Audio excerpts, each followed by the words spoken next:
આપણી સાથે ગુલાબબેન. ગુલાબબેન શું તકલીફ હતી બેન? કમરની તકલીફ હતી, બરાબર. અને તકલીફ થતી બેન તો શું તકલીફ થતી બેન આપણને? બેસાતું નહીં, હલાતું નહીં, સુવાતું નહીં. બેસાતું નહીં, હલાતું નહીં, સુવાતું નહીં, બરાબર.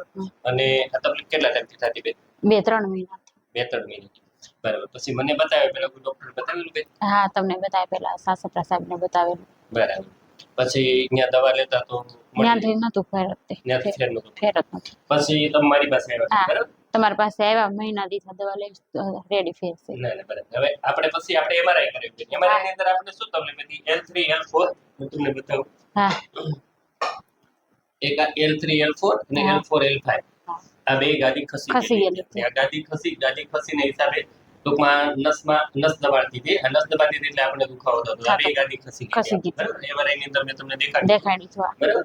કે આ ગાદી ખસી ગઈ એના હિસાબે આપણે કમરનો દુખાવો થતો, પછી પગમાં દુખાવો થતો, બરાબર? આ ગાદી ખસી એના હિસાબે નસ દબાણીને હિસાબે આપણે દુખાવો થતો. હવે આપણે આપણી સારવારથી શું કરીએ કે જે ગાદી ખતી છે ગાદીને આપણે પાછી ગોઠવી, આપણી સારવારથી એને ગોઠવી. ગાદી ગોઠવાઈ ગઈ એટલે તમને દુખાવો મટી ગયો. હવે આજે લગભગ આપણે તમને 4 સારવાર આપી બેન.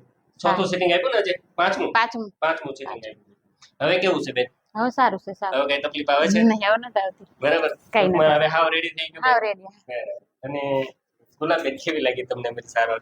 બહુ સારી લાગી. બરાબર. તમારી જેવી તકલીફ વાળા દર્દી હોય બેન, ગાદી ખસી હોય, માથો ખસી હોય, સાયટિકા નસ દબાતી હોય, બરાબર, ગોઠણનો ઘસારો હોય, આ વિડીયો બાબત તમે એમને શું કહો? અમારી સારવાર તમે સારવાર લેવાય કે ન લેવાય? લેવાય. બરાબર. તમને રિઝલ્ટ પણ? હા, રિઝલ્ટ મળ્યું ને આ સારવાર લેવા બહુ સારું. અમે તો એમ કેવી.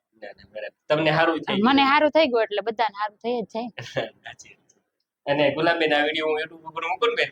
મેં કોને મને વાંધો ના 5 જણા તમારો વિડીયો જોવે બેન ને આવી તકલીફ હતી, બરાબર, ને આ સારવારથી મટી ગયું બેન. અમારો મૂળ ગોલ એ હોય કે ભાઈ તમારા રિવ્યુ 2-5 પેશન્ટ જોવે તો ખ્યાલ આવે એવી તકલીફ હતી અને આ સારવારથી સારું છે.